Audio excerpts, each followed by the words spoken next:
এখন গ্রামে গ্রামে ছড়িয়ে পড়তেছে কবিরাজি, তান্ত্রিক, কবিরাজ, বান মারা, টোনা, এগুলা যে করবে সেও মুশরিক, যে ওখানে গিয়ে ধন্না দেয় সেও মুশরিক।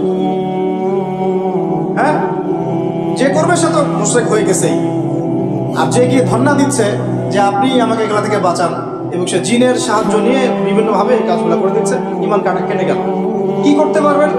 কোরআন এবং হাদিস থেকে চিকিৎসা করতে পারবেন।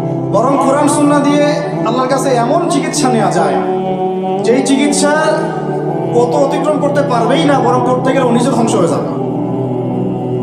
কোরআনের উপর যেতে পারবে? এগুলো দিন দিন বাড়তেছে। আমি আপনাদেরকে কিছু চিকিৎসা বলে দিই, এগুলো আমার করলেন, ইনশাআল্লাহ আল্লাহ পাক আপনাদেরকে হেফাজত করবেন ইনশাআল্লাহ। 1 নাম্বার তো নামাজ তো অবশ্যই পড়বেন, পবিত্র থাকবেন ওযু অবস্থায়। 3 নাম্বার আয়াতুল কুরসি পড়বেন, আয়াতুল কুরসি। কোন সূরা আছে এটা?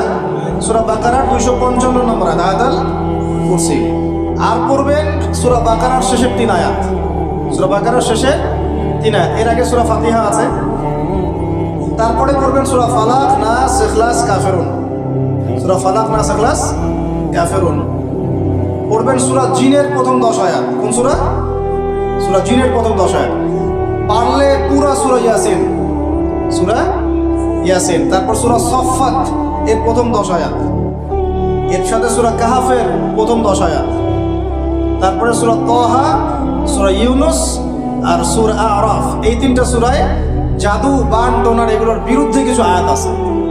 যেমন قالوا يا موسى إما أن تلقي وإما أن نكون أول من ألقى قال بل ألقوا فإذا حبالهم وعصيهم يخيل إليه من سحرهم أنها تسعى فأوجس في نفسه خيفة موسى قلنا لا تخف إنك أنت الأعلى وألق ما يمينك تلقف ما صنعوا إنما صنعوا كيد ساحر ولا يفلح الساحر حيث أتى। মানে এগুলো অর্থ জানলে আপনারা বুঝবেন। এগুলো পড়লে এগুলো একদম লোহার তরবারি দিয়ে যেমন আঘাত করা হয়, এভাবে আঘাত করা হয়, সব শেষ হয়ে যাবে ইনশাআল্লাহ। ইনশাআল্লাহ কেউ যদি এগুলোতে আসক্ত থাকেন, এটা শিরক। এটা কি? উমর রাদিয়াল্লাহু আনহুর যুগে তিনি ফরমান জারি করেছিলেন, কেউ যদি জাদুবিদ্যার চর্চা করে তাকে করবে একদম গর্দান নামে। এটা ইসলামিক লস।